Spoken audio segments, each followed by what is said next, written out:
What's going on, ladies and gentlemen of the nation? Your dude Sly here, and welcome back to another next-gen console video. There have been scraps of news coming in and out of my attention ever since last year's E3. However, very few of them have been credible, even less was positive. That is, just until a few days ago when a sketch was revealed. You might remember many months ago, this picture here was uploaded as one of the dev kits for the upcoming PS5.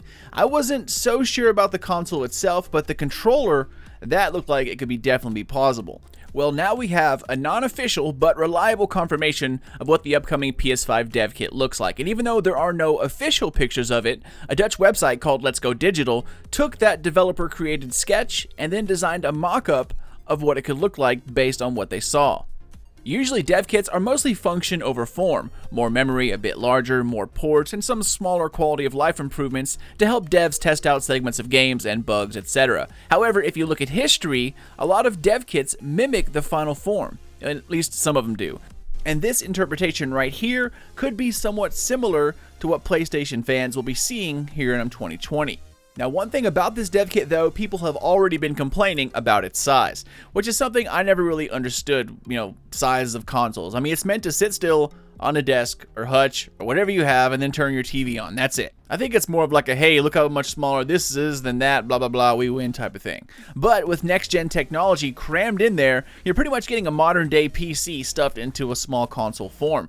And remember, this drawing is an artist rendering of a sketch, which by the way has been confirmed to be accurate by the dev who actually has the PS5 dev kit. Now, it might not be the final design, but as of right now, these are the dev kits in use right now to make the next round of PS5 games.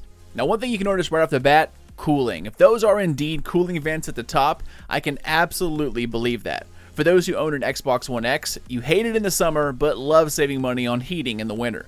Just that small bit of upgrade made it spew out all kinds of heat. And with the upcoming speeds we'll be seeing from the PS5's GPU, having that V-notch not only represents the number 5, of course in Roman numerals, but it's fully functional as well. There was a kind of data mine a few weeks ago that reportedly showed off next-gen GPU speeds for the upcoming PS5, and it was clocked at over 2 gigs. Now, not by much though, but still, 2 gigs is a big deal. There's kind of this sort of imaginary boundary in the PC world. Unless you overclock, GPUs don't really go over 2 gigahertz and CPUs don't usually rise above 5, if at all. There are exceptions, of course, but these exceptions are new products from the past year or so. Heat is the enemy of all architects and overclockers alike, so unless they were using custom cooling solutions, and by the way, no, liquid nitrogen NO2 doesn't count as a sustainable cooling solution, then seeing speeds over those imaginary boundaries doesn't happen very often unless you have a great quality chip, silicon-wise, and great cooling. As stock speeds go, very few hit these margins, and I can only think of 2 right off the bat.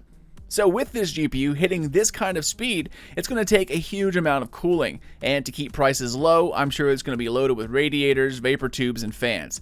I can't see water cooling, to match price and reliability as well as maintenance on a console. So I think that huge bump on the top is actually nothing but one gigantic solution for cooling.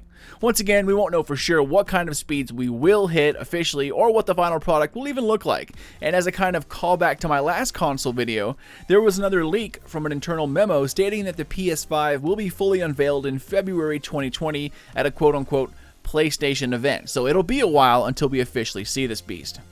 But as for now, guys, that's really about it. Just a quick video showing off the latest news on the console side of things. Now, Xbox has been pretty good at keeping its secrets close to the chest here recently, but if anything does pop up on either side, you can bet that I'll be talking about it here.